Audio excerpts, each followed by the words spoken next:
At Canterbury Primary School today, we're hosting Young Minds of the Future Expo, where 3 schools have come together, Chatham Primary, Ringwood North Primary and Canterbury, to do a project all about the future. We each have to research a problem and then create something to solve it. Seeing all these amazing inventions everywhere is awesome. The community's really been great. We've had over 50 people come to our store so far. I've seen so many cool things, from little juice cups to feeding the homeless to transportation, things like our idea. We've even seen around the world subways. So this is the automatic dog feeder. You'd set the timer as for 3 o'clock, as you can see with the wires in there.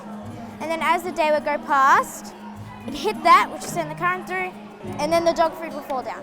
I thought of it because both my parents go to work and we go to school, and my dog's always left outside at home and she usually just sleeps, so at night she's up. I think it would be really great for the owners and also their pets' lives and their relationships between each other. Our idea is a sober sensor, which basically is a steering wheel that will scan for drugs and alcohol through the sweat. As to why we want this is to contribute to the Towards Zero Fund, which is an initiative that will hopefully stop drink driving on the roads and make sure that less people die on our roads. I decided to make the light pots because I love plants and water and all the beautiful things in nature, and I don't want it to disappear. This will help people look after their plants better and also save water. It shows when your plant is not watered because there's no energy in the dirt, so the light won't go on. But when it's wet, the light will go on to show this plant is watered, you don't need to water it anymore. We decided to make cricket flour cookies because the population growth on Earth is really fast. Livestock's just not that sustainable. Cows are one of the largest producers of methane on Earth, and methane can contribute to greenhouse gases. However, insects don't let out any methane, so they can reduce greenhouse gases.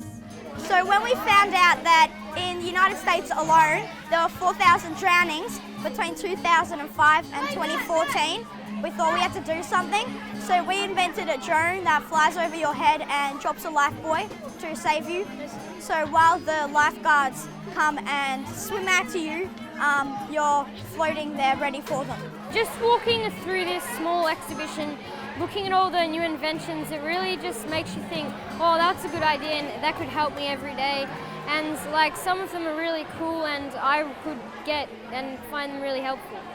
Events like Young Minds of the Future is important because it's a chance to work with other people from other schools and hear other people's ideas.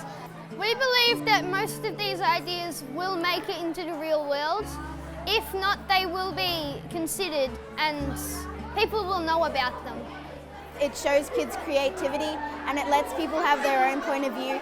In Young Minds of the Future, we didn't really have a standard. We didn't have to make a certain thing. We got to do basically anything that we thought would change the world, and I find that really interesting.